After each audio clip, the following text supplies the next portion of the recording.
der Bundeswehr and from the Université Jean Moulin III.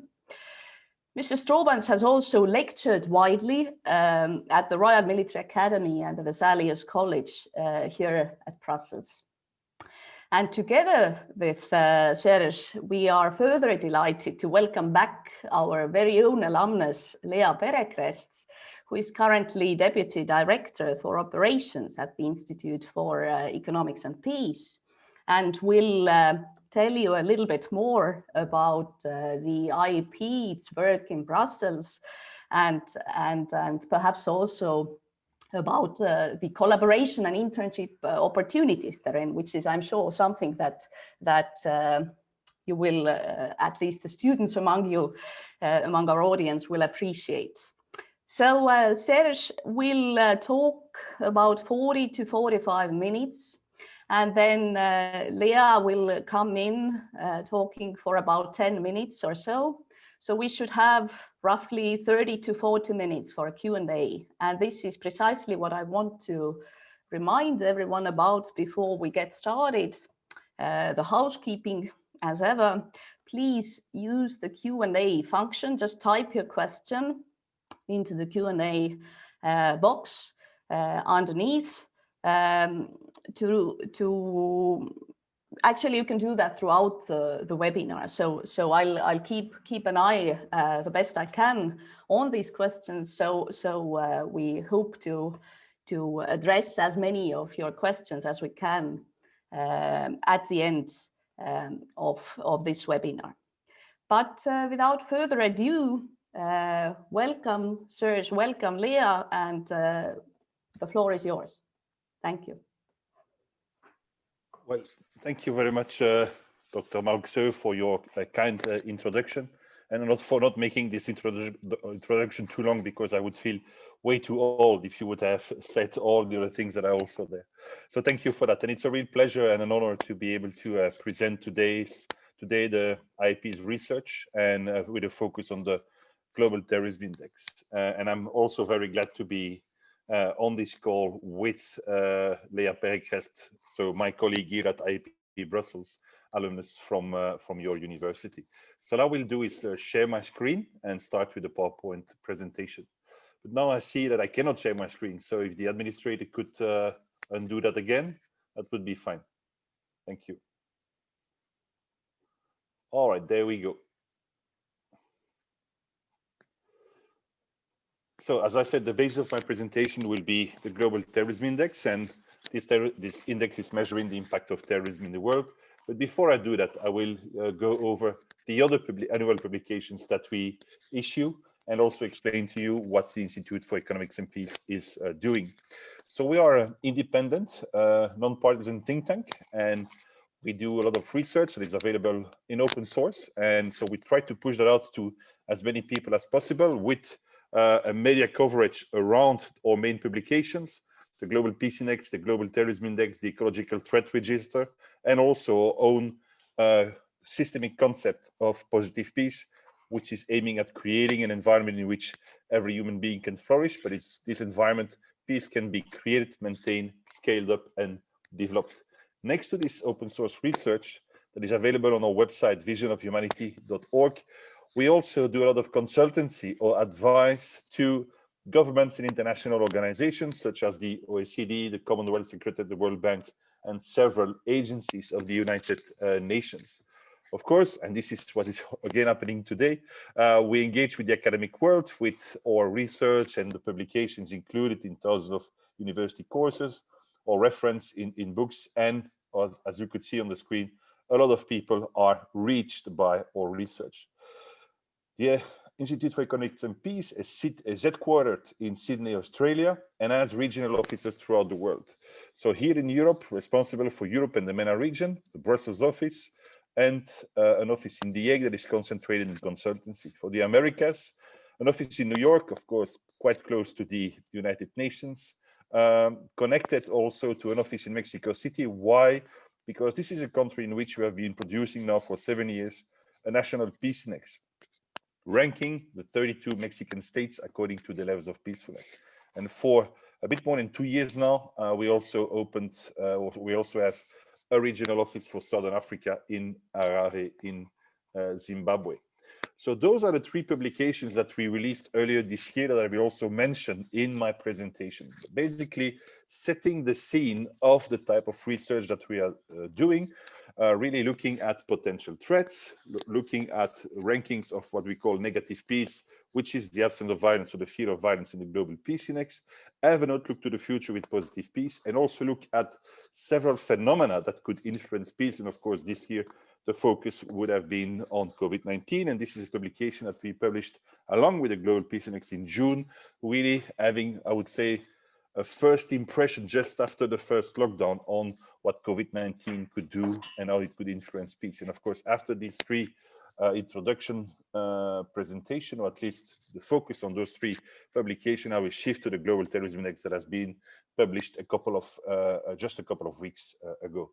So maybe a bluff approach. Let's take the example of Afghanistan. Well, Afghanistan will be on the bottom, really the last country on the Global Peace Index and on the Positive Peace Index. And what do we see is that Afghanistan is on the top of those risk-based analysis or the impact-based analysis on the ecological threat register, really exposed to the largest number of ecological threats, and of course having the lowest level of resilience to cope with it, but also most impacted by terrorism in the past 2 years.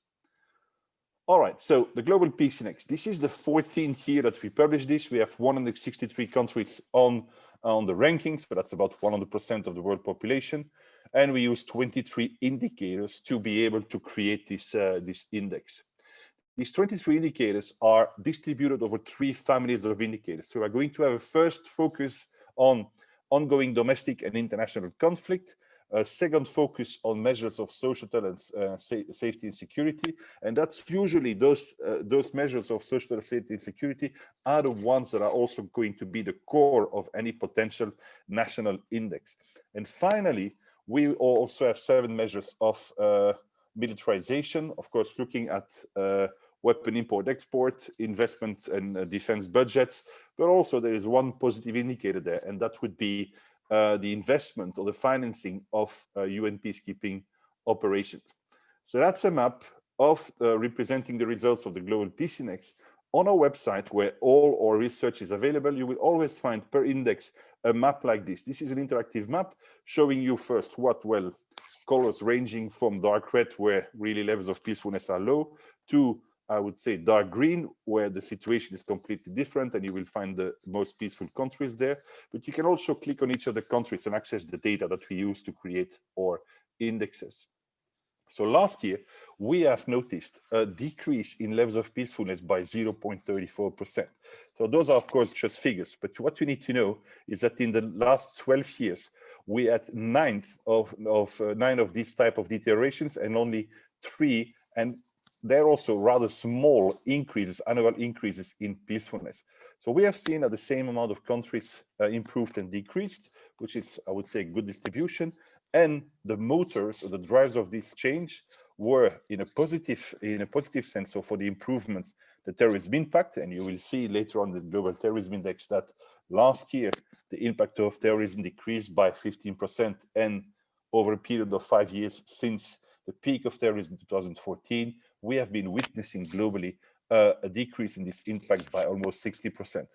Same thing was valid for homicides last year, so lower number of homicides and also lower weapons imports and exports. On the other hand, the deteriorations came from political terror scale, which is also one of the main drivers of political terror being one of the main drivers of terrorism worldwide.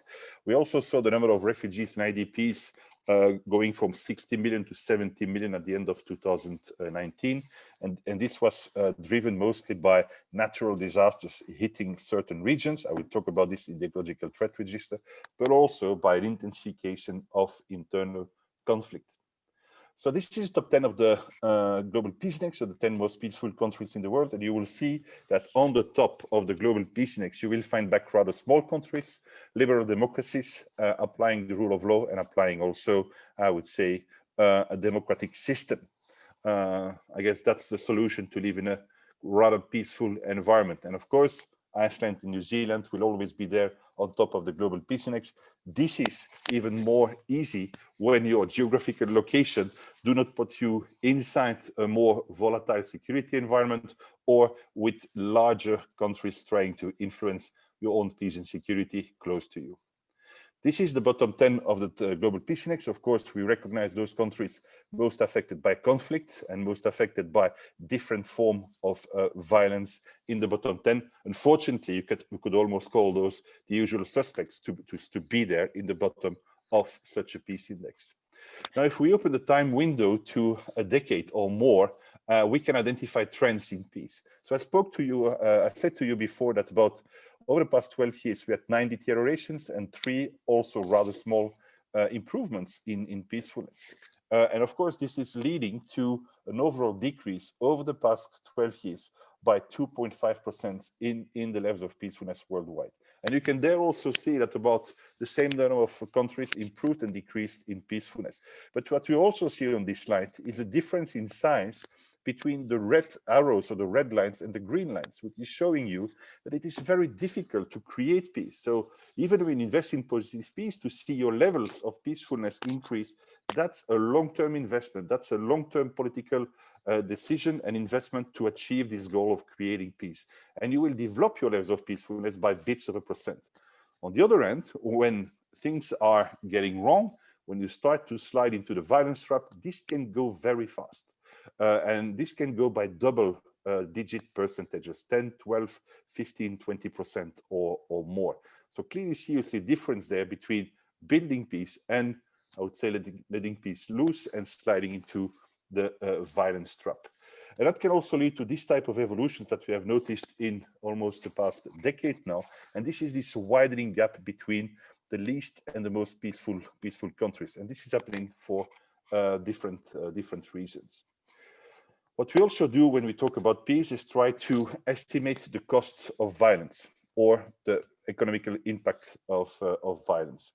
So last year we have estimated this, and this is a very conservative estimation because we can only put in there things that we can measure and that we can on which we could put financial data also, and that's about $14.5 trillion in the estimation of cost of violence in 2020. That's about close to 11% of the world GDP, or $1,900 per person attending this webinar. So just imagine what you could do if you could decrease that impact of violence by 1 or 10%. Actually, 1% of this amount of money represents the total global budget for overseas development aid, which we think will even reduce further because of the impact of the economic crisis and COVID-19 and the investment of massive amount of financial assets into the own economy. So this is a negative evolution that we expect to see in the coming years, to see a decrease in overseas development aid. And if you would take 10% of this amount of money, this would represent the annual global budget for foreign direct investment. So just imagine what you could do if you could decrease the economic impact of violence by 1 or 10%. And the investment made in violence is basically distributed in the budget that you have in front of you right now. 40% to military expenditure, 35% to internal security expenditure, and about 5 to 6% in private military and security companies. So about 80% of the cost of violence is about containment and prevention of violence. And the direct impact of violence is, of course, held in the remaining 20%. So there's a lot to do there. Also, perception is very, very a threat. Of course, the threat analysis needs to be done, and then you need to react to that. But the perception of violence, the perception of the potential impact of violence is also very much present in this budget. So now let's have a look at COVID-19 and peace. So I already said, or already mentioned one of the potential negative impacts of COVID-19, and this was on overseas development aid. We expect to see the same thing in the investments that will be made in UN peacekeeping operations that would break the trend of, I would say, increased investment in those operations of the past years.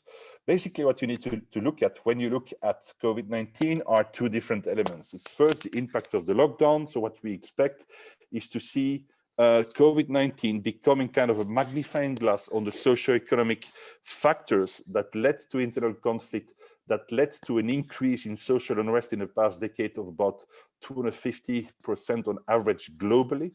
And so basically all those socioeconomic factors that led to this increase were not taken care of, have not been addressed in the past, and now COVID-19 is going to put a magnifying glass on this. So that's a first impression. We have seen that some forms of violence decreased during lockdown periods, but not to create a structural change in the impact of violence. So we did not see any conflict being resolved because of COVID-19. You know, when COVID-19 could have forced a decision towards peace, we did not see that. To the contrary, and we did not really see, we saw a decrease in the potential impact, but on the long term, this will also not have an impact on the, I would say, use of terrorism as a technique within conflict, but also to influence governments. Secondly, the economic impact of COVID-19 and the economic crisis. So this is a crisis that has a dimension that will be much higher than any other of the economic crises that are on the screen here now. And the problem is also that the magical variable that you could use to solve or to at least address such forms of economic crisis, which would be the interest rates, that's not going to be applicable this time, because just before the COVID-19 crisis, those interest rates were already at a very low level, about 1 to 1.5%. So the only way to save the economies and to save, I would say, the financial stability of the world is to pump massive amounts of cash into the economy. And that's, of course, going to have a potentially negative impact on, I would say, on our societies, but also on the equality and justice within our society. So what we want to avoid is to see that, you know, high levels of employment, high levels of antisocial measures that are going to be taken in the coming months, coming weeks, and coming months might affect larger portions of societies, might push to the margin or even outside the community or outside societies large numbers of people, development of grievances that could lead to violence or even to radicalization and to use of extreme violence. Those are the kind of things that we want to avoid in the socio-economic measures that we are going to take to come out of this economic crisis in the coming months. Ecological threat register, that would be the third introduction publication that I'm going to talk about.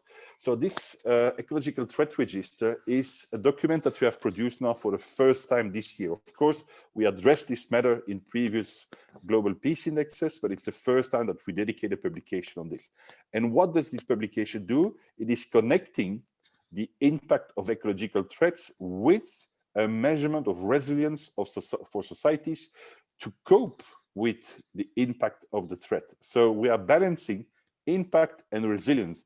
And you will see that the map that is creating in this register can look completely different from a map that you could use if you would just concentrate on the impact. And you will also see that climate aid, for example, or overseas development aid dedicated to climate action might be redirected to those countries most at risk of collapsing in the future because of the impact of those threats, rather than those countries most impacted, but still having a high level of resilience to take care of the shocks they are exposed to.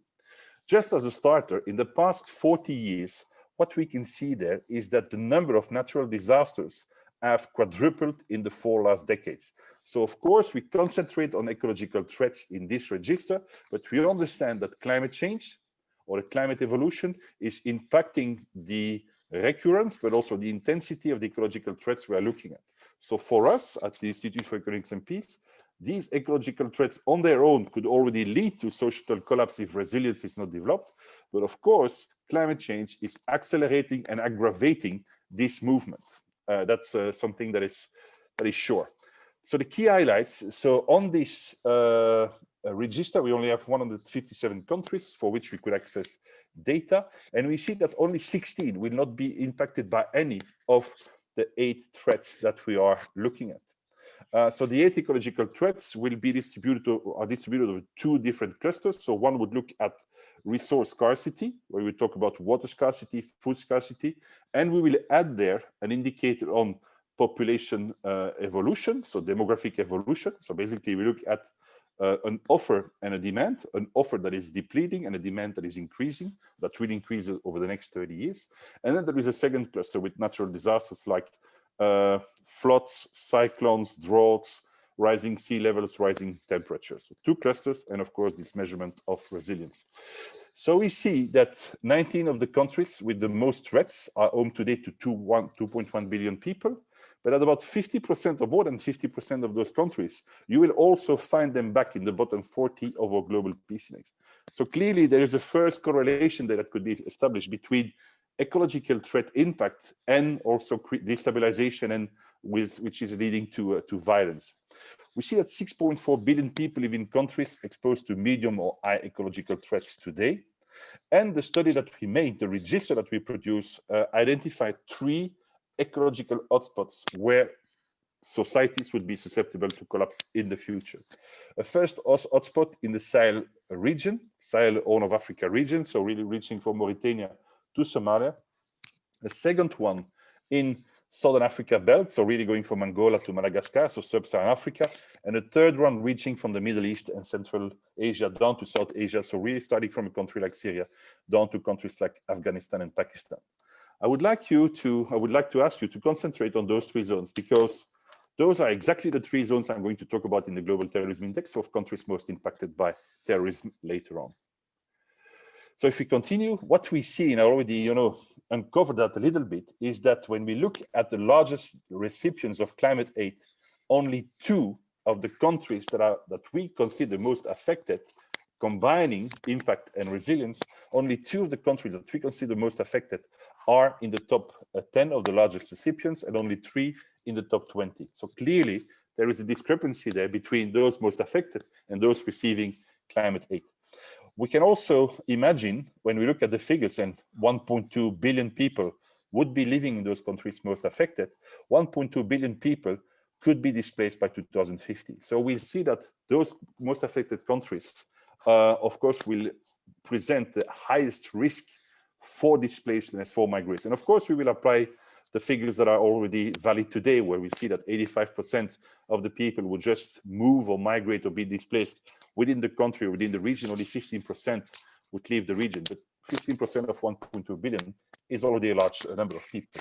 So we expect that 3 migration routes already existing today, we might expect to see intensified migration flows on those routes. The first one leaving Latin America to the north, to the US, and to a lesser extent to Canada, and 2 towards Europe, 1 coming from the Sahel sub-Saharan Africa region to the north, and of course to the west from South Asia and the Middle East region.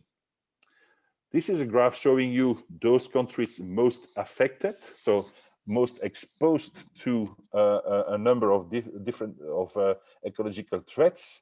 And as I said, 10 of those 19 countries are also in the bottom 40 of the Global Peace Index, and you will find back countries like Afghanistan, top number 1 on the Global Terrorism Index, Mozambique in the top 10 of the Global Peace Index, and you can continue with countries of the Sahel region and sub-Saharan Africa. This is a map showing you the hotspots and the 3 zones. And now, after this introduction, I can shift to the Global Terrorism Index, of which I already said a lot in my initial presentation. This is only the 8th year that we are having a Global Peace Index against 163 countries. We use this as an indicator for the Global Peace Index, and actually this has been the most volatile and the most impactful indicator of the past decade in the Global Peace Index. Let's have a look at the results. First of all, we see that the deaths from terrorism fell by 15%. I say that to you about just short of 14,000 casualties last year. We see that the core of ISIL diminishes. And for the first year, since their creation, they were able to produce, or they only produced less than 1,000 deaths since they were created. We see that far-right terrorism also increased in the past 5 years, really 250%. We see that the deaths fall in the 4 countries with most deaths. But when we will come to this graph, I will also warn you for the difference between an average decrease and maybe to have a closer look on what's really happening in some of the countries in this top 4. We also see that the center of gravity of ISIL is shifting from the MENA region towards sub-Saharan Africa. Out of the 10 countries with the largest increase in the impact of terrorism, 7 come from sub-Saharan Africa, and really the other 3 were placed there just due to one single attack like Sri Lanka or New Zealand, for example. And we also see that ISIL was still able to launch attacks in 27 different countries last year. Again, the same type of map, same type of color codes. You can identify countries most impacted, and you can also click on a website to get access to the data. So now the top 10 of the most global terrorism index. So countries most affected: Afghanistan, Iraq, Nigeria, Syria. I would like to take the opportunity here to talk about Afghanistan first. Of course, they're on top of the global peace index for the second consecutive year. Yes, we have seen a decrease in the impact of terrorism. Yes, the Taliban have produced less casualties and less attacks than the year before. But we are also in a year without major elections. So 2019, the year in which we collected the data, is a year without major elections. Peace talks are ongoing, and there was an interesting evolution to see kind of a disenfranchisement from the Taliban towards terrorist attacks that were committed in Afghanistan. Because, of course, they could use proxy organizations to commit them, but they did not want to claim a lot of terrorist attacks last year, or a lot of attacks as such last year, a lot of violence last year, just to be able to be good partners around the negotiation table. So where you saw a peak, or really a peak of their activities in 2018, where they needed to get into the negotiation table, once they got there, you saw kind of a decrease of the terrorist impact coming from the Taliban, but still at a very high level, the highest level in the world when you look at the international terrorist groups. When you look at Nigeria, yes, you see a decrease by 30% to almost 30% in the number of attacks and in the number of casualties also.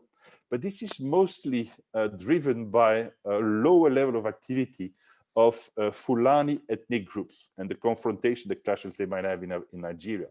If you would concentrate on Boko Haram, for example, or on Israel, so Islamic State, Western African province, you will see that their activity has increased by 30%.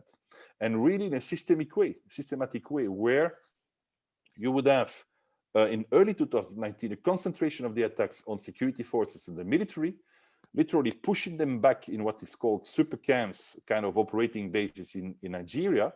So the defense forces, security forces, leaving the terrain and getting back into large camps. And then in a second phase, they will start to increase also the activity in the field, of course, focusing or leading to attacks as we had about two weeks ago, where they beheaded more than 30 people and killed more than 100 people in the northeastern part of Nigeria. So if we continue the key findings, we clearly see a decrease in the number of casualties, but we see some countries like Burkina Faso, for example, where we shifted from 86 casualties in 2018 to almost 600 last year. So some regions are really most impacted. When you look at this, you clearly see, I would say, an African dominance there next to Afghanistan. That is really the outbound data on the number of deaths by country.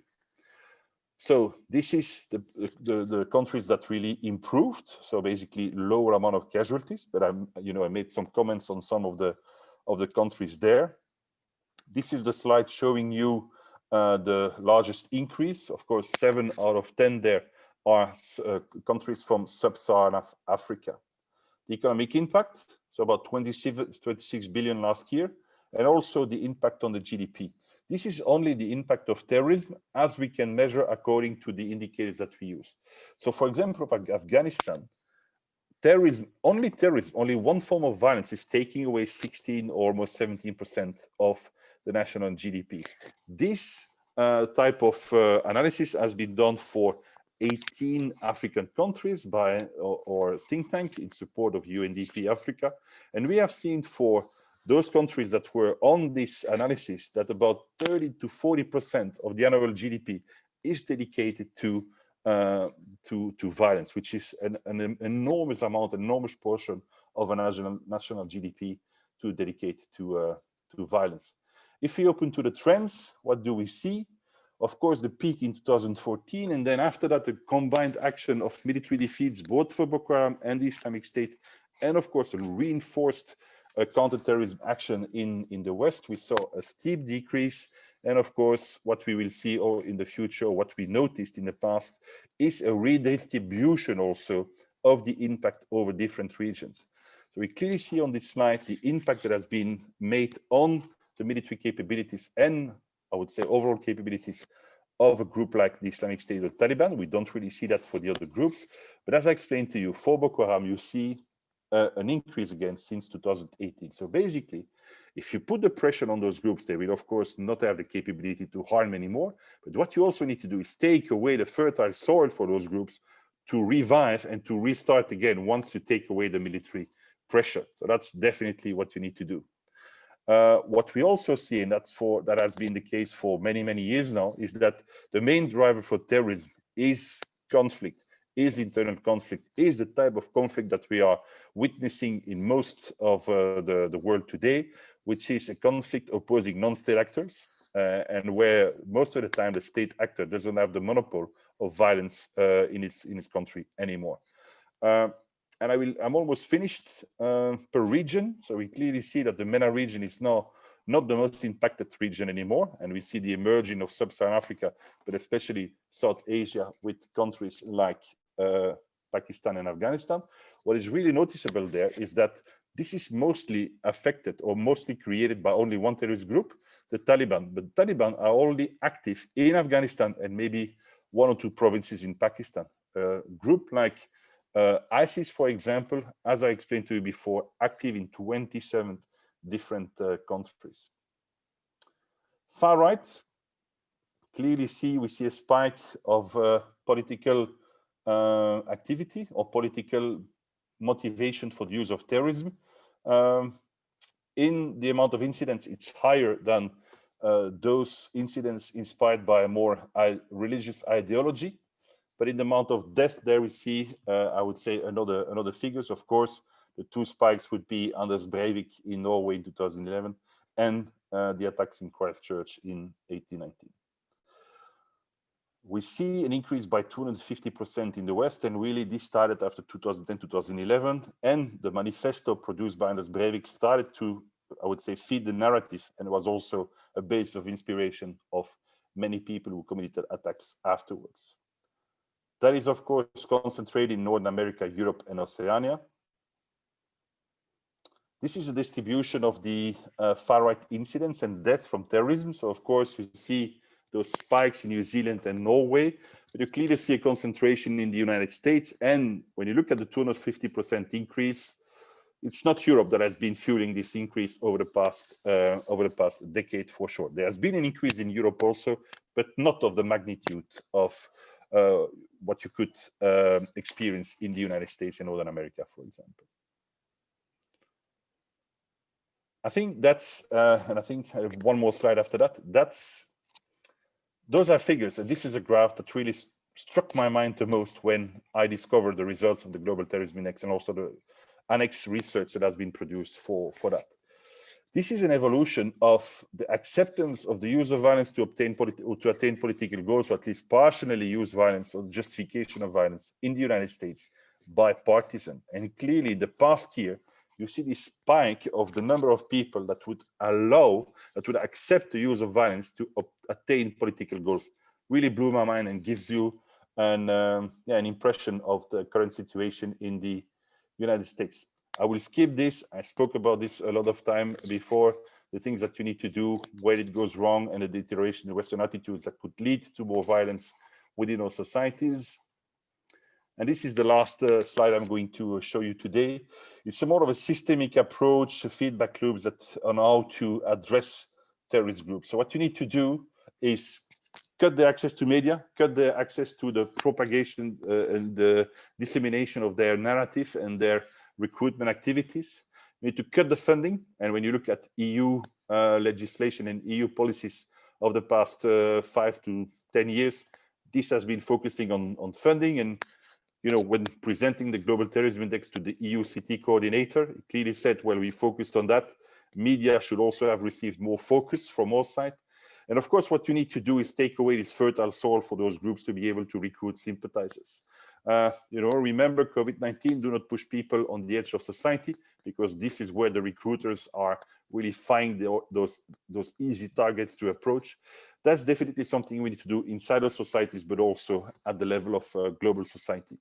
So I will stop here for now. I will stop sharing my screen, and I'm looking forward to the other presentations, but also to the Q&A afterwards. Thank you.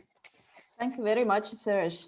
This was really rich and detailed. And of course, as this data inevitably is also in many ways deeply unsettling. So I look forward to discussing it with the audience further down the road in a bit. But before we do that, let me hand the baton on to Lea, our recent graduate, and now the Deputy Director of Operations at the Institute for Economics and Peace. Lea, please. Thank you so much, Dr. Melksu. I'm really excited to be back in with the Kent community, even just for this short webinar. Thank you very much, Serge, also for reviewing all of our research. I'm going to talk a little bit about what we do in our Brussels office in particular. And this is a little bit different than, let's say, what happens in our headquarters, where the core research of all of our indices really takes place. In our Brussels office, we are in charge of a couple of different sectors related to outreach, as well as creating avenues of funding around Europe, Middle East, and North Africa. I could say that these can be split up into 4 main categories of activity. So this would be, first and foremost, creating partnerships. So for this, we're constantly meeting with different NGOs, think tanks, various CSOs, as well as international institutions. Of course, the EU, as we're here in Brussels, also NATO. But further than this as well, we work often with the Commonwealth Secretariat, with the World Bank, OECD, OSCE, etc. Lastly, we also try to form partnerships with various private sector partners as well. So of course, we create partnerships to conduct research together, to share knowledge.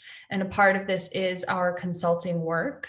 Serge briefly mentioned we have our office here in Brussels and also in The Hague that works on applying to finding different sources of consulting opportunities. We've come up with some really cool program ideas, some really cool research agendas that we partner with private sector and international institutions to work for. In addition to this, we do a number of grant applications, of course. Serge did not talk about this explicitly in his presentation today, but the Institute for Economics and Peace also has a positive peace framework for peace building and development. And this is really a framework that different organizations, different communities, government actors can really engage with in order to build peacefulness and also to build resilience to the threats related to what's highlighted in our index, such as ecological threats or threats related to terrorism and violence. So on top of doing these kind of consulting applications, grant applications, peace building trainings, of course, our office does a lot of work in marketing and outreach. So this includes things like giving presentations like we just gave today, partaking in various public speaking opportunities, always being interviewed by media sources, as well as writing in different academic journals or magazines. Just earlier this week, Serge and I were published in the Crisis Response Journal out of the UK. So all of these different kinds of activities that we're always partaking in. If I can give a last little bit, we are always looking for interns. We have interns every semester. We currently have 2 superstar interns from Kent. So we'd be really interested in hearing from you all. Please feel free to reach out to us if you're interested in getting involved with IEP. We'd be really happy to hear from you. So with that being said, I look forward to engaging in some Q&A with you all. Thank you. Thanks very much, Lea. And now we look forward to your questions, which might take a little while to emerge, but before they do, being an academic, I'm inevitably interested in, of course, the sort of intricacies of this production of these fascinating indices that you just presented us, and this very comprehensive overview of complex data. I mean, Lea mentioned that the core of research happens either in Sydney or somewhere else. So could you just briefly tell us about how do you agree, or what are the operating procedures for the core definitions that you use and the methodology of actually putting these indices together? I think this would be extremely interesting, the sort of cuisine side of it, even if, admittedly, you are not necessarily deeply involved with putting these indices together yourselves. Yeah, thank you very much for your question. Yeah, you're absolutely right. So the research, the pure research, the core research is done by the research team in Sydney, but the IEP Brussels office, where most of us have a background in international security studies, of course, also feeding a lot of our knowledge and the analysis that we do in Brussels of the situation in Europe and the MENA region into the head office in Sydney. So that's what's happening from all the office down to Sydney. Now the methodologies are completely different. When you look at the publication of what is done every year by the Institute for Economics and Peace, you really square the circle, I would say, because you would have a risk analysis approach, which would be with the ecological threat register. We look at ecological threats, but in coordination or in collaboration with the European Parliament, we also produce annually now for the second year what is called the Normandy Index, and it is more a threat-based analysis of the situation of the world. So this is the first part. So you look at the potential impact. Then you look at the impact in the Global Peace Index and the Global Terrorism Index, and then you look at potential development with the Positive Peace Index, which is a more systemic approach to peace. Now, the methodology that is used for the Global Peace Index, as said, what we measure there is negative peace, which is the absence of violence or the fear of violence, with these 23 different indicators. And the data sets that we use for that are the data sets that we collect ourselves. But to take an example of corruption, for example, we will, of course, look at the Transparency International Index. That is an index focusing on only one indicator. So we'll take those indexes from various sister organizations that are only looking at one indicator. And this is where we put it into a more complex index over multiple indicators. When it comes to the Global Terrorism Index, this is where we used, and I did not really put the emphasis on that, we use the Global Terrorism database, which is managed by a consortium called START at University of Maryland, which is, of course, which is still considered being the most comprehensive database for to analyze and to study terrorism. And then we push this through a filter of 4 indicators: the amount of casualties, death and injury, the amount of attacks, and the amount of damage caused to property. So that's how we would approach that. The positive piece is different because this is really developing a systemic thinking approach to peace. So from the very beginning of the creation of both the Global Terrorism Index and IEP, our CEO or founders thought about what could you do to influence your ranking on the Global Peace Index. And so basically what we did is we took the about 25,000 different data sets that we manage at the Institute. If you would disaggregate the data, you could reach up to 75,000 data sets. And we looked at those who impacted most the creation of peace, but also the sustainability of peace. That allows us to come up with 8 different pillars of positive peace, of course, all interconnected. And we realized that if you would have an impact on all those 8 pillars of peace and in the connection of those pillars, you would create high levels of peace. So high levels of positive peace, which we thought would have been the only result. Well, it wasn't. We have also seen that once you start to do this, you would have high levels of happiness, well-being, but also higher ESG indicator levels. So you would see, for example, 1% increase in positive peace is linked, measured, quantified 3% increase in GDP.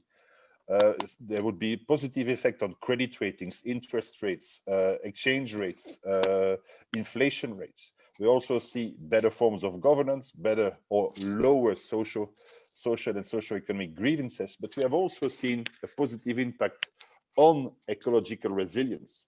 So natural disasters are distributed harmoniously over the world, but countries with low levels of positive peace compared to those with high levels of positive peace would be much more impacted. So the impact would be much bigger for the same type of natural disasters, of course, causing more death, injuries, but also displace more people for a longer period of time.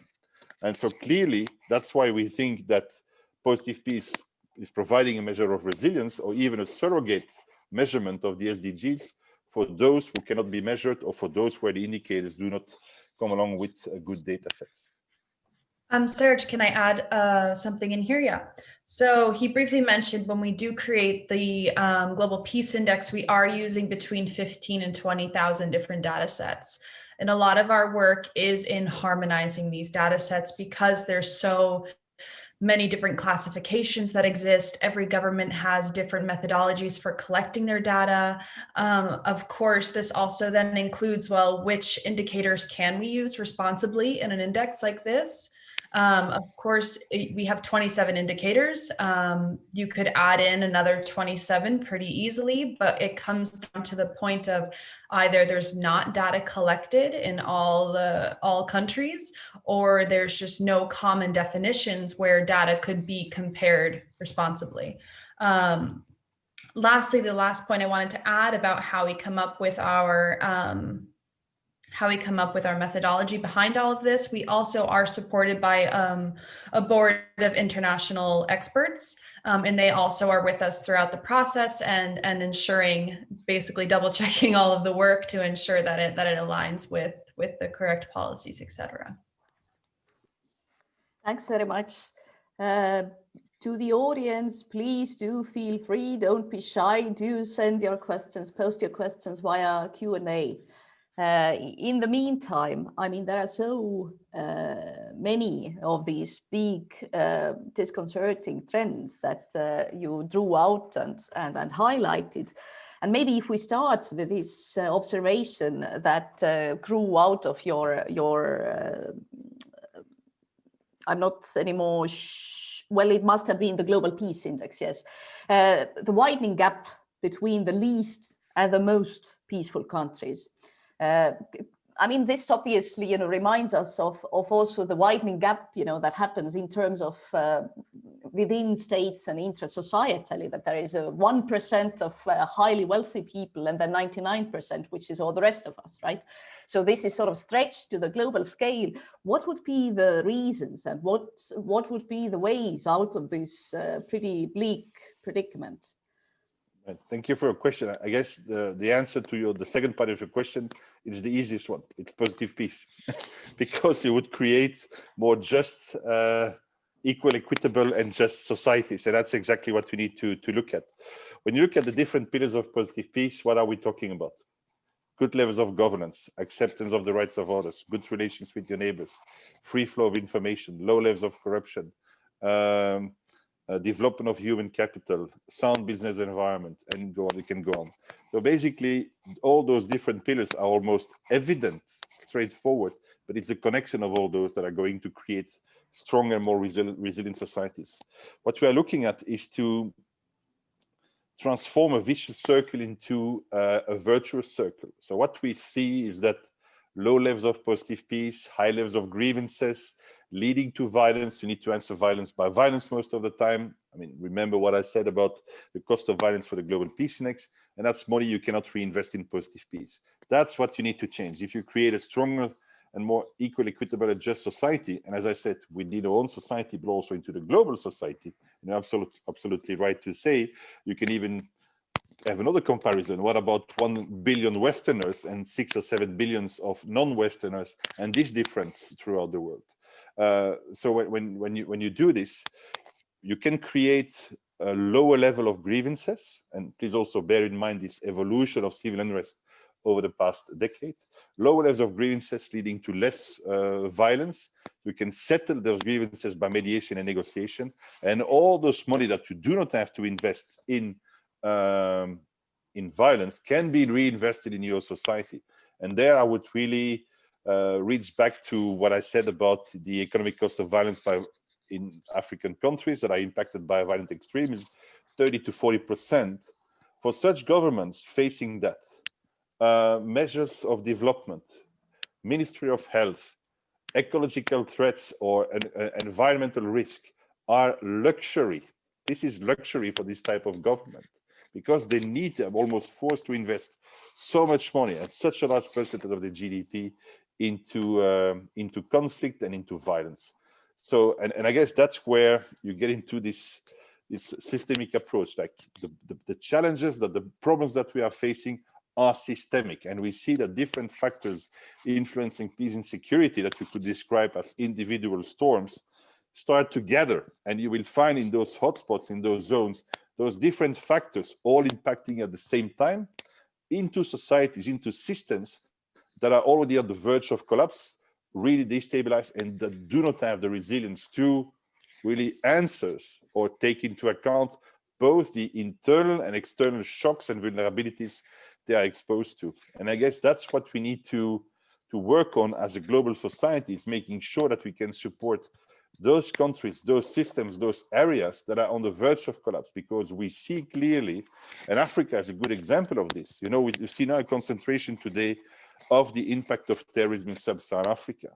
But please go back to the start of most of the terrorist groups active in Africa today, or at least these fringes or the other groups, and you can always or almost always go back to a struggle, a fight for access to resources. This is evolving, and then at a certain point of time, you will see that this water-related conflict or others, and we have figures that say that 270% more violence is used today than 10 years ago in these water-related conflicts or resource-related conflicts. So more of those conflicts will turn violent. And of course, some of those conflicts, some of this violence can crystallize into terrorism that is just another form of violence. So what we see, that's also where we see the driver of this decrease of global peacefulness would be conflict, internal and external conflict. We analyze the fragmentation of conflict throughout the world. So we see more smaller conflicts than we had about a decade ago. But what we do see is also another form of conflict, most of them insurgency, blurred line between internal and external security. And we clearly see also the actors, as I said, we shifted from, I would say, a Westphalian approach where state actors would face state actors. We had the intermediate phase where non-state actors were attacking state actors. And now we see more and more that non-state actors are battling non-state actors in an environment where the state as such cannot manage security and cannot manage violence anymore. And of course, a lot of those conflicts regionalize, internationalize, and therefore last longer and are much more intensive. Now to come back to your, what I thought the second question would be the easiest one. Let's come back to your first one about this widening gap. So we see a lot of different, a lot of different influences there. And I would really highlight the two main ones. Terrorism, of course, we have seen the decrease in the past 5 years, but when you look over the decade, this is the indicator that impacted most, and that, of course, fueled also the conflict, or were, I would say, a consequence of this increase of conflict. So that's clearly one thing that we see, very volatile, very destabilizing, not only in the impact, but also on the perception of the vulnerability that is linked to terrorism. So that could be a first thing. A second thing, and that's an analysis that we also produced in our Global Peace Index, is the type of governance that is used in certain countries. And you can see, if you start a list, I would say, from full democracies down to full autocracies or full, I would say, dictatorship, that the speed at which your levels of peace would decrease is becoming bigger and bigger and bigger and bigger. What we also see is a form of erosion of liberal democracies. And remember that I said that the top of the Global Peace Index would be those smaller countries, liberal democracies. So that's one thing that we clearly see, erosion of democracy. We see more and more the emergence of other forms of so-called democracy or illiberal democracy, but we see the emergence of autocratic regimes throughout the world. And you can take that to the global level, where you have this erosion of multilateralism that is basically based on the liberal school of international relations, where peace is at the heart. And you shift to a more competitive world, a more realist approach to international relations, a more competitive world where peace is a nice to have if it can lead you to a maximization of your power. So I guess those would then be three elements that could lead to this widening gap. Thanks very much for this comprehensive answer. And now we have a question by Sadat Pirzada from the audience. How do you see the rise of far-right extremism in places where negative peace exists? Poorer countries are generally more affected by extremism, especially because there is lack of economic activities. And also another question, how would one link peace with economics or economic development? Okay. Yeah, of course. I mean, when you look at I guess that's a question that is really pointing at the drivers of potential radicalization. And for sure, if you look at the Sahel countries, a country like Niger, for example, that is really on the top of this ecological threat register already, that has a population that is going to triple in the next 30 years. You can just imagine what this is going to create. You can also see entire youth generations not being included into societies, really put at the margin. And as I said before, as well in all societies as in the global societies, this is where recruitment comes in. This is where I would say easy targets are created for those militias, those terrorist groups to recruit. And the example that I used in the past years when I presented the Global Terrorism Index, where we're still talking about foreign terrorist fighters, would be the example of Tunisia, which is the smallest country of Northern Africa, but it was the largest provider of ISIL foreign terrorist fighters from the region, especially at the peak 14, 15, 16. And the argument that I used there, I mean, in the West, we would call this type of people expats. In this part of the world, we call them foreign terrorist fighters or affiliates of ISIL. Of course, you will have a percentage of mentally ill, completely violence-prone people, for sure. But you also have a large percentage of those people who joined ISIL because they could provide you with a job. They could provide you with a monthly income that you could also redistribute to your family that stayed at home. You need to realize that a country like Tunisia, for example, went to true social democratic revolutions in the past decade, and is today in a state that is worse than before those two revolutions. So all those different factors could push people or lead people towards some form of extremism or to the acceptance of an organization such as the Islamic State to provide them with a future. And I think this is where we need to look at the resilience and the governance of different countries. When the state as such as an organization is not providing you with your basic human rights, your basic human needs, and is not providing you with a future, then people will look for alternatives.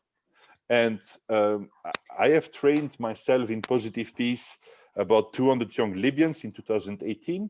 And I worked together with Linnea Gelot from the Volker Bernadotte Academy in Stockholm, who did research on the impact of Al-Shabaab in Somalia, for example. And there, we basically had the same experiences. So at the very start of this training for young Libyans that just came out of 7 years of conflict, I was faced with a couple of people coming from the city of Sirte, who said to me that they applauded when ISIS took over the city and were the rulers in the city. And I was like, what's happening here? This is going to be a difficult week at this training in positive peace.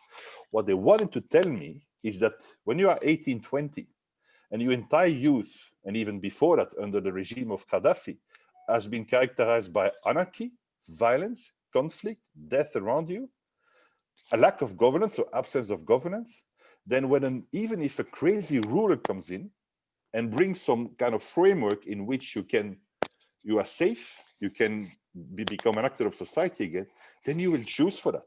Exactly the same conclusion in Linnea's analysis for Somalia. like entire communities, entire villages would prefer the rule of Al-Shabaab, the crazy rule, Islamist rule, Salafist rule of Al-Shabaab, rather than chaos and anarchy. That was the only thing that the Somali government could provide. So I guess, and especially when you look at this shift of center of gravity of ISIS to sub-Saharan Africa, it's basically, it's almost physics. Voids are filled. Okay, so that's what we are looking at. And those voids could be governance, could be socio-economic reality, could be ecological or environmental risk and environmental reality.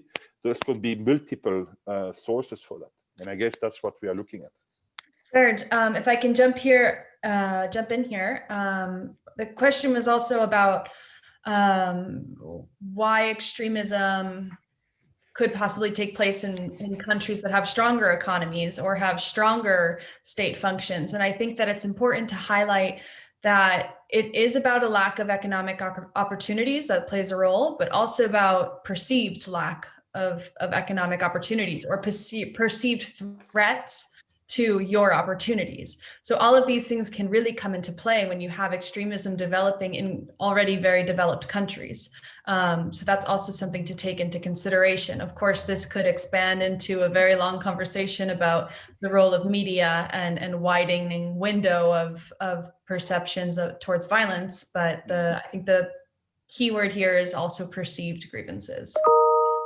That's absolutely correct. Thank you very much, Lea. But we need to be also carefully with the figures.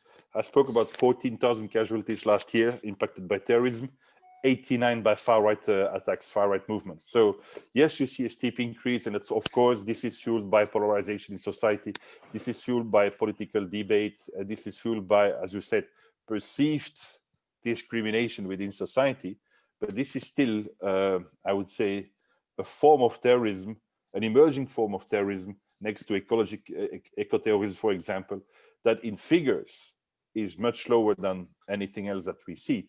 And we need to realize also that in the West, we are not in conflict, or I would say not violent conflict as such. And this is still generating more than 95% of all casualties by terrorism. And the second main driver is political terror. And up to now, I think I can say that most of the Western countries are not into such a position either.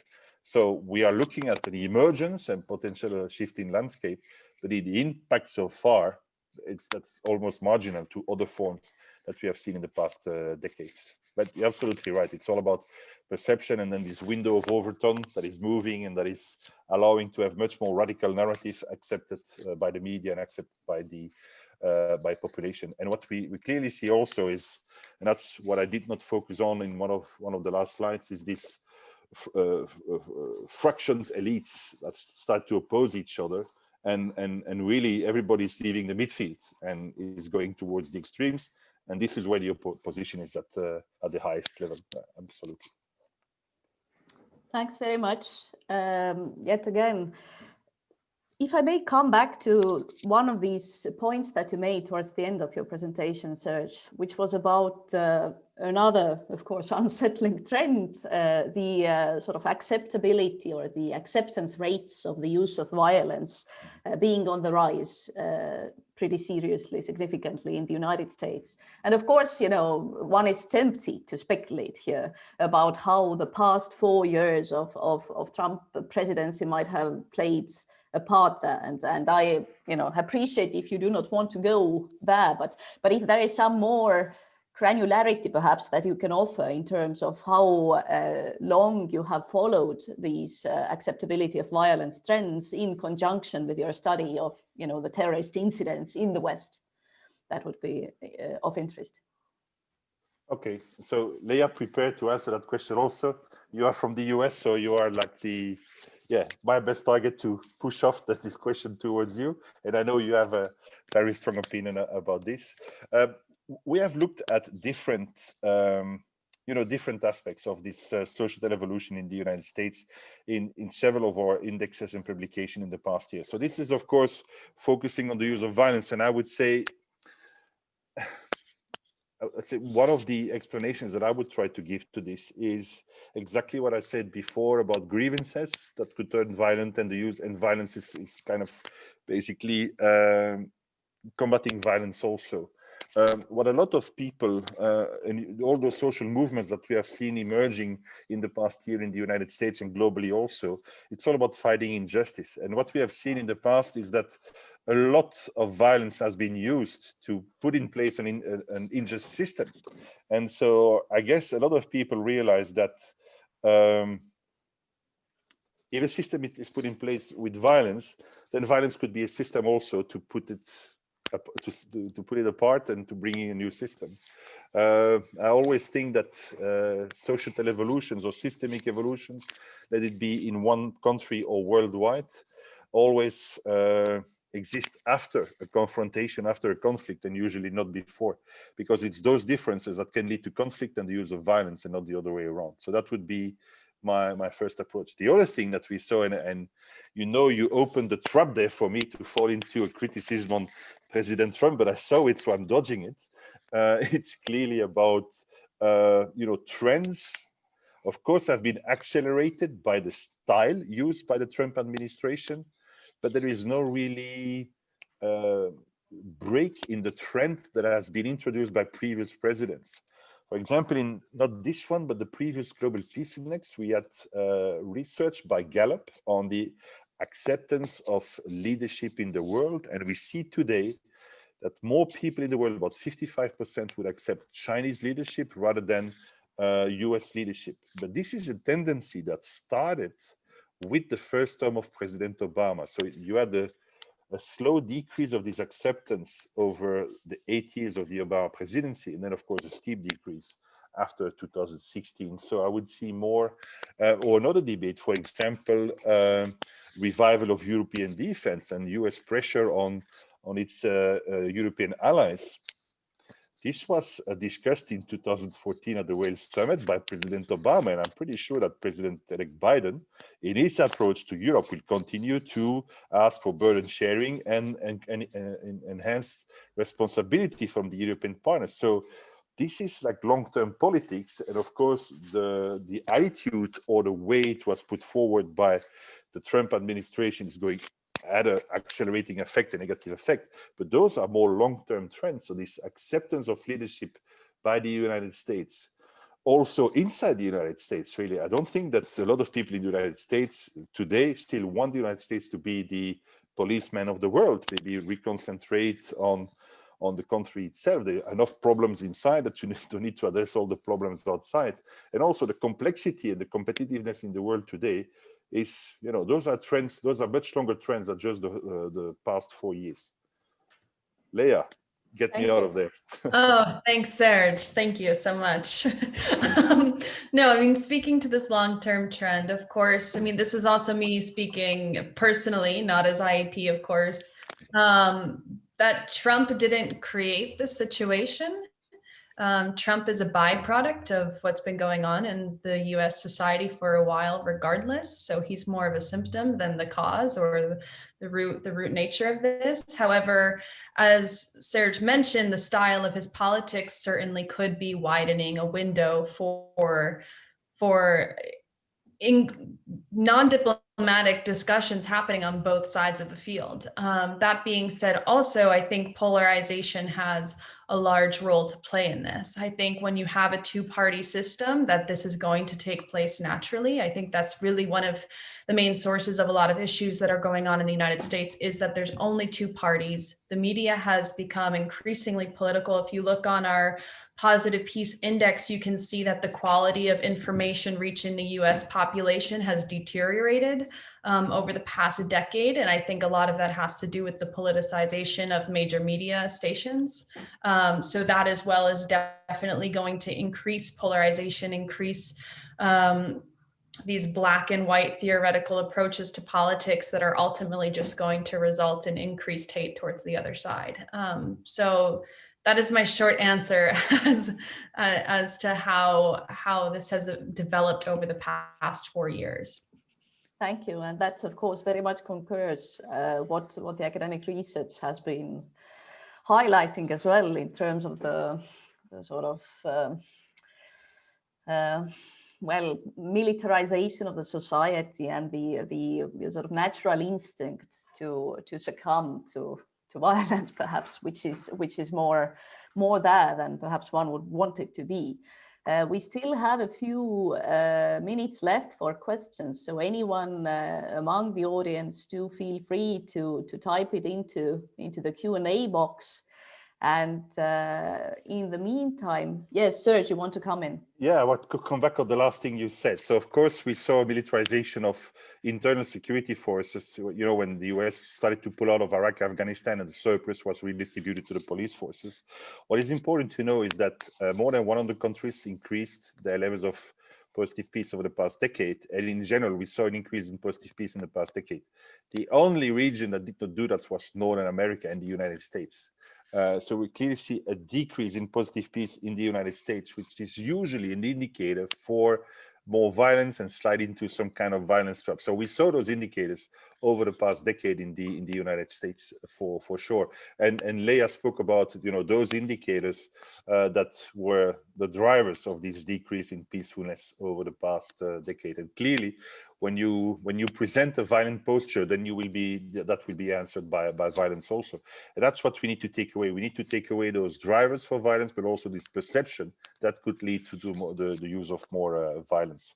But yeah, this approach of militarization made me think about this decrease only in the United States, because yeah, I mean, Canada is always like on top of the peace indexes and still growing. So when you talk about North America, you only talk about one country. Right. While waiting for the final questions from the audience to arrive, I still have a couple of my own, if I may.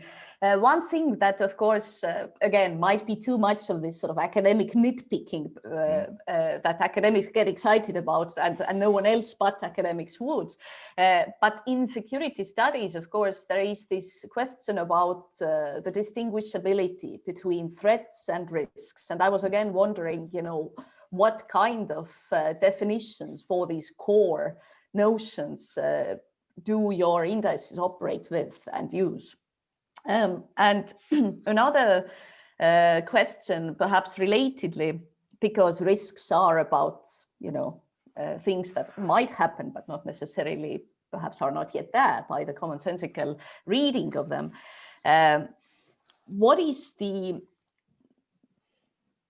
aspiration of the work that you produce in terms of sort of reaching out to the future and perhaps trying to govern or control the future a little bit in terms of predictive politics? Because any identification of trends is about also fundamentally looking into the future, right? And of course, you know, we all desire to look into the future and somehow get a sense of security by being able to predict it better and by being able to learn to control it better.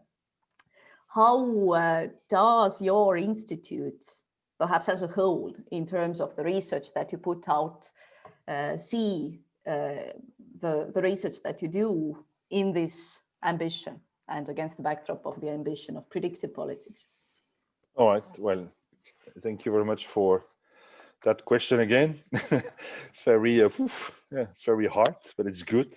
I think when it comes to security, I mean, we do not really focus on security as such. Of course, we are in this realm, but we prefer to give a definition of peace and positive peace, and you know, these approaches that we are. But of course, we realize that, as I said before, we need to square the circle from risk analysis to impact to lessons learned of the impact, kind of a OODA loop of security.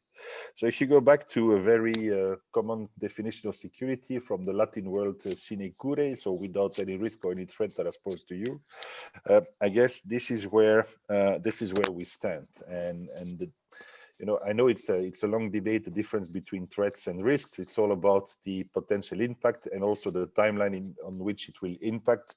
One is much closer to you, already impacting you, and one might be have an impact in the future.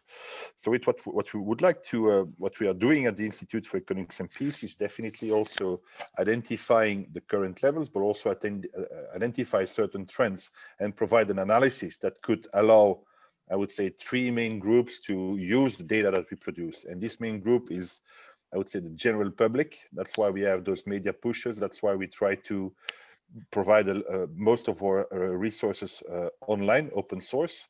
and also the way we are drafting our indexes. I wouldn't call it vulgarization, but that is, I mean, not only for a certain small group of people, try to have it accessible to a larger audience also. Of course, we approach policymakers, and that's one of the main tasks, as Lea explained in her presentation, of our activities in the regional offices, but also out of the head office. We participate in grant applications, we do consultancy for them, we try to explain to them also what they need to look at. And for example, I spoke about this cost of violence. We have been approached by certain international organizations active in what is now called Western Asia, which is basically the Middle East, that asked us, can you please put the price on what's happening in this part of the world so we can take that to regional organizations and tell them this is the financial human consequence of your policies. Please change your policies. We have countries approaching us and telling us, how can we move up the ranking? How can we become better on the Global Peace Index? What can we do? How can we invest in positive peace? And as I said, we see this trend in increased positive peace. I have had national security councils when visiting Europe asking to have a meeting with me, popping up a PowerPoint where on one hand you had the 23 indicators of the Global Peace Index, and then links to their policy, to the policy orientations. Of course, that made me happy, but then I had to tell them, you need to do the same exercise with positive peace, because this is going to change something in the future. But you see this interest from several governments in Asia, in the Middle East, in the Arabic Peninsula, approaching us and telling us, we want to get up the ladder. We want to become more peaceful. How can we do this? So I guess that's the second group of people we want to approach, decision makers and policy makers, and of course the academics, which are, or yeah, I would say disseminators of what we produce into classes, into courses, and into your work also as a reference, when you use us as a reference. Now, when it comes to foresight and predicting politics, I don't think we have this ambition. We of course propose trends, we propose results that can be used by other groups of people that can look into this foresight. I think foresight is kind of a science which is very, very difficult, and the accuracy rates are quite low when you look at it. I think what we can do, what a lot of people can do, is identify the size of the barrels of powder in the world and where they are located. But it's very, very difficult to also identify, I would say, what is going to ignite it, who is going to ignite it, and when it's going to be ignited. And I guess this more systemic approach to peace, or systemic approach to societal resilience, allow us better to identify it, maybe, those four elements that are unknown to most of the people. And I guess that's why we always also invest now in getting further with this system thinking approach. So we hired a couple of people specialized in this to push us forward and to really create more knowledge about systems approach. And there is one exercise that we did with Positive Peace about 4 or 5 years ago when we really launched the concept.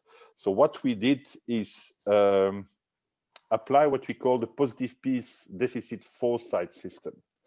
And we looked at the countries that led into conflict over the past decade. So we knew which countries were there. And then we went back 10 years and applied this positive peace approach, a positive deficit approach. And there we had an accuracy close to 60%, which is much higher than any other foresight system that you could apply in the world. Really looking at this decrease in positive peace, really sliding into violence that could lead to, I would say, consolidated destabilization. We had an accuracy of about 60%, but we only did it by going back and use the data of 10 years before, and then look at this, make the analysis, identify the countries, and then of course look today, and we were 60% correct, because you always have external factors that can change a situation. Who would have expected COVID, for example? So that's what we do. So if we could start doing this and do some foresight, but I don't think that's our primary ambition. And with that also, we were able to establish some tipping points as far as investments in positive peace goes, which I think is a one of our really interesting findings that we had. So we found out that when a country can be at a point where it's particularly vulnerable into sliding further down into deteriorations, or points when a country really reaches this ability to take in foreign investments, for example, that would then be able to switch the trajectory as well. So that was another finding from that report that can help, as well as predicting the future, but also trying to pinpoint moments when foreign intervention, foreign investment can really make a difference. Thanks very much, both. And just to the audience, because Lea, you sent it to the chat, which unfortunately, due to the webinar restrictions, the participants cannot see. You can check out the Positive Peace report, which is open access on the visionsofhumanity.org website. So this is there. Serge, you wanted to add?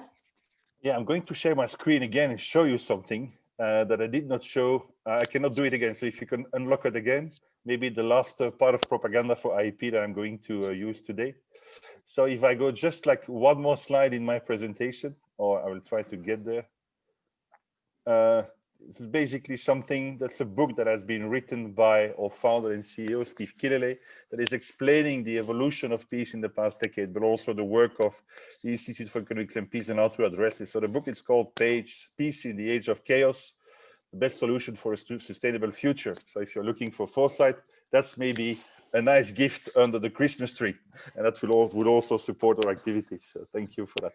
And now I unshare my screen. So I say it again. Peace in the Age of Chaos by Steve Killalay. And of course, if I continue, I still have more propaganda. So you can, of course, access all our data at visionsofhumanity.org and follow us as Institute for Economics and Peace, but also Lea and myself on the usual social media, and follow our adventures in the coming months and years. Thank you. Thank you very much, both. And this is also a very nice conclusion to what has been a highly informative and indeed data-rich and insight-rich seminar. I'm sure our students might have further questions to both of you, and perhaps particularly to Lea, which might, be conveyed to you personally, because people might want to, probe how the academic experience translated into the world of practice and into the world of, think tanks. But I think this has been extremely enriching in many ways, also as a firm reminder of how these vocabularies that you operate with, such as negative and positive peace, which used to be very much confined to the peace studies complex, and that connection to another core term of our times, which is resilience, which has also come up many times throughout both of your remarks, have made their way to the mainstream of international security organizations. If you think of the sort of the military alliance of our geopolitical space, NATO, it seems that the very idea of resilience, which can be firmly connoted to positive peace that your institute is so firm about, is emerging as almost like a fourth core task of NATO's repertoire of practicing security in the world, and not just in the North Atlantic space.